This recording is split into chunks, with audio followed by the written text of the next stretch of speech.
Hi, my name is Samantha Kennedy, and I am a Family and Consumer Sciences Extension Agent with the University of Florida IFAS Extension Service.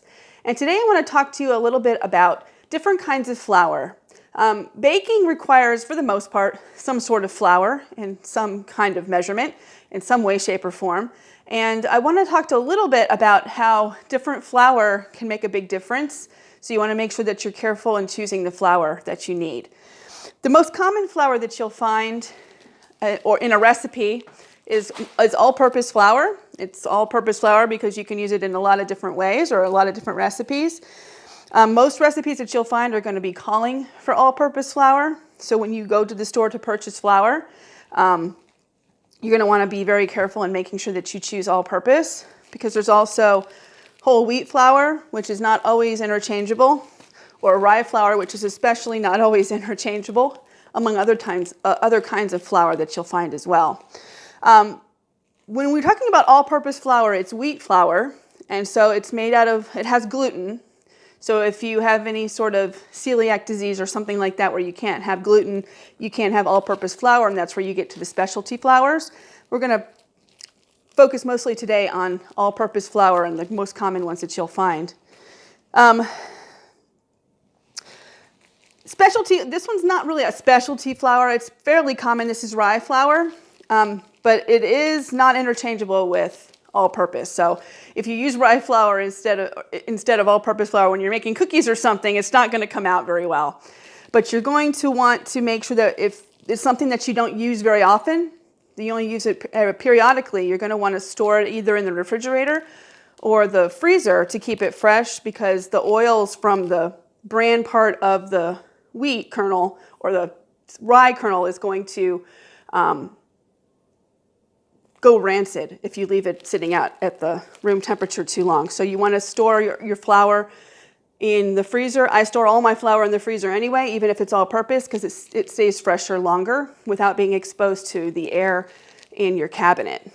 It also keeps any kind of critter that might want to live in your flour from living in your flour. So one thing you might want to see a lot, though, or you might see periodically in a recipe, is self-rising flour.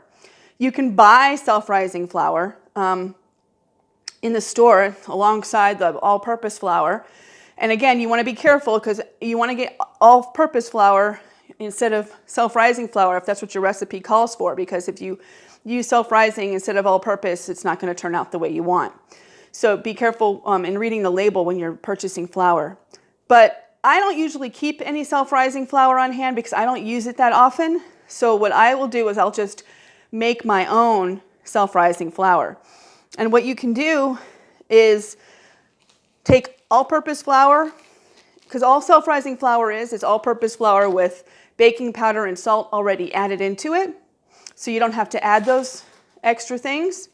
And so if I need self-rising flour for a recipe, I'm just going to make my own. So I'm going to take all-purpose flour, which is what is in this tub here. It's 1 cup of all-purpose flour. So you want to make sure that it's leveled off, because you don't want more than a cup. You want to make sure your measurements are as precise as possible. So 1 cup of all-purpose flour.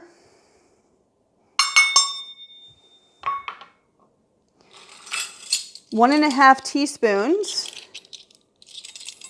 of baking powder, and baking powder and not baking soda. You want to make sure you use the correct ingredient. Baking powder is what goes into this and not baking soda.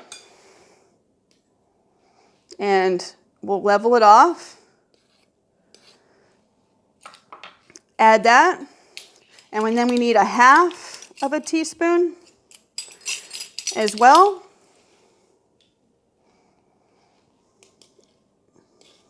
And I'm just leveling it off over a piece of parchment paper here on the counter.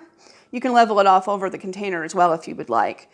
So we are adding that. So that's 1.5 teaspoons of baking powder. And then you have your extra here on the paper. You can just put it right back into the container so you don't have any waste. And then 1/4 teaspoon of salt, and this is just regular table salt. We're going to use 1/4 teaspoon. I'm going to pour it out over this parchment paper just so I don't make a mess. Level that off, pour that in there. And then I like to use a fork to blend it, just to make sure all the ingredients are well blended together. And that's so you can have 1 cup of self-rising flour that you've made yourself. And that way you don't have to keep a whole 5-pound bag of it on hand. So you want to be careful again when you're choosing your flour for your recipes that you get the right kind of flour that the recipe calls for. Most flours are not interchangeable because they react differently in the chemical reactions for baking.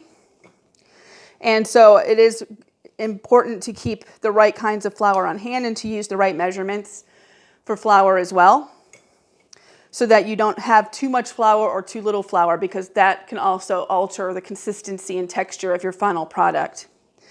So keeping your flour stored properly and keeping the right kind of flour on hand will make your baking projects so much easier. So thank you for listening.